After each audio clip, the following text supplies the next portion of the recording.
Students, बच्चों कल हमारे द्वारा हम्पी के स्थापत्य कला के बारे में और हम्पी के मंदिरों के बारे में और हम्पी की शिल्प कला के बारे में अध्ययन किया गया था। और फिर लास्ट में हमने पढ़ा था कि 1565 ईस्वी में दक्खन सुल्तान जो थे 5 राज्य गोलकुंडा, बीजापुर, अहमदनगर, बरार और बीदर, इन सब ने के शासकों ने मिलकर विजयनगर पर आक्रमण करके उसको परास्त कर दिया और हम्पी का विनाश कर दिया था। हम्पी उनकी शिल्प कला के क्षेत्र में एक अच्छी जगह रखता था या उस समय विशेष में महत्वपूर्ण स्थान रखता था। आज हमारे द्वारा जो अध्ययन किया जा रहा है पेज नंबर 84 पर सूरत से आप परिचित हो, गुजरात में स्थित है। पश्चिम का प्रवेश द्वार जो है कहलाता है का अध्ययन हम कर रहे हैं। सूरत एक वाणिज्यिक केंद्र है। अब यहाँ पर देखो साइड में 2 वर्ड और दे रखे हैं। एक तो वाणिज्यिक केंद्र का अर्थ दे रखा है, कॉपियों में आप लोग उतार लेना अपने इस चैप्टर के साथ। वाणिज्यिक केंद्र किसे कहते हैं और हुंडी किसे कहते हैं।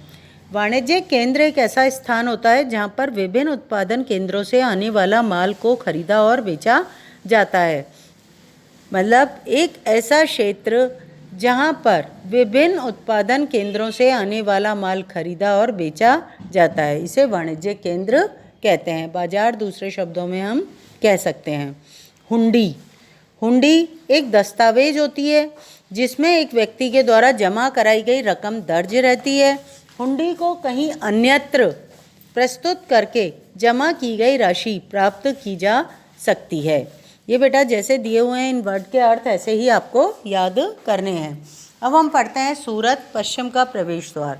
सूरत मुगल काल में केबे, आज के खंबात की खाड़ी आपने सुनी होगी। मुगल काल में केबे और कुछ समय के बाद अहमदाबाद के साथ साथ गुजरात के पश्चिमी व्यापार का वाणिज्यिक केंद्र भी बन गया था। सूरत ओरमुज की खाड़ी से होकर पश्चिम एशिया के साथ व्यापार करने के लिए मुख्य द्वार था। ये लाइन नोट कर लो बेटा।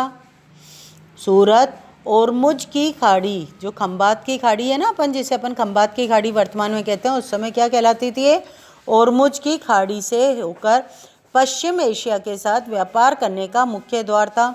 सूरत को मक्का का प्रस्थान द्वार भी कहा जाता था। मतलब मक्का, पश्चिम एशिया की तरफ जाने वाले जो व्यक्ति होते थे हमारे देश से, उनके द्वारा इसे क्या कहा जाता था? मक्का का प्रस्थान द्वार भी कहा जाता था, क्योंकि बहुत से हज यात्री जहाज से यहीं से रवाना होते थे। जल मार्ग जो था मक्का के तरफ जाने का, वो यहीं से जाता था, तो इसे क्या कहा जाता था? आपके मक्का का प्रस्थान द्वार भी कहा जाता था। सूरत एक सर्वदेशीय नगर था जहाँ सभी जातियों और धर्मों के लोग रहा करते थे। 17वीं शताब्दी में वहाँ पुर्तगालियों, डचों और अंग्रेज़ों के कारखाने एवं माल गोदाम थे। अंग्रेज इतिहासकार ओविंगटन ने 1689 में सूरत बंदरगाह का वर्णन करते हुए लिखा है, किसी भी एक वक्त पर भिन्न भिन्न देशों के औसतन 100 जहाज इस बंदरगाह पर लंगर डाले खड़े देखे जा सकते हैं। मतलब कितने बड़े बड़े जहाज होते होंगे जो दूसरे देशों से आते होंगे, और 100 या 100 से अधिक जहाज भी उस बंदरगाह पर रुक जाते हैं, ठहर सकते हैं एक समय में। तो इसका मतलब है कि बहुत बड़ा बंदरगाह होगा। सूरत में ऐसी अनेक दुकानें थी जो सूती कपड़ा थोक और फुटकर कीमतों पर बेचती थी। होलसेल रेट पर और रिटेल प्राइस पर बेचे जाते थे। सूरत के वस्त्र अपने सुनहरे गोटा किनारियों, जरी के लिए प्रसिद्ध थे। उनके लिए पश्चिम एशिया, अफ्रीका और यूरोप में बाजार उपलब्ध थे। राज्य ने विश्व के सभी भागों से नगर में आने वाले लोगों की आवश्यकताओं को पूरा करने के लिए अनेक विश्राम गृह भी बना रखे थे। वहाँ भव्य भवन, असंख्य मनोरंजक स्थल थे। सूरत में काठियावाड़ी सेठों और महाजनों की बड़ी बड़ी साहूकारी कंपनियां भी थी। उल्लेखनीय है कि सूरत से जारी की गई हुंडियों को दूर दूर तक मिस्र में काहिरा, इराक में बसरा और बेल्जियम में एंटवर्प के बाज़ारों में मान्यता तक प्राप्त थी।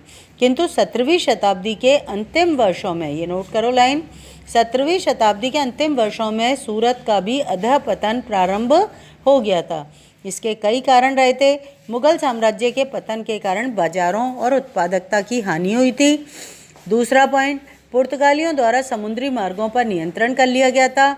और तीसरा पॉइंट, बम्बई, जिसे वर्तमान में मुंबई कहा जाता है, से प्रतिस्पर्धा, जहां 1668 में ईस्ट इंडिया कंपनी, अंग्रेज़ों की या ब्रिटेन की जो ईस्ट इंडिया कंपनी थी, ने अपना मुख्यालय स्थापित कर लिया था।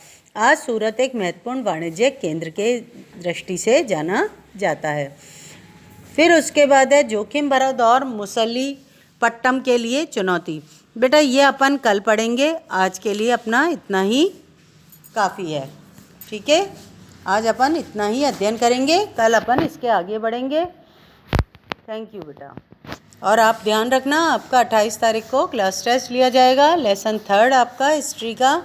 इसमें पीछे के क्वेश्चन आपके वेरी इंपॉर्टेंट रहेंगे टेस्ट में, क्लास टेस्ट में। थैंक यू बेटा।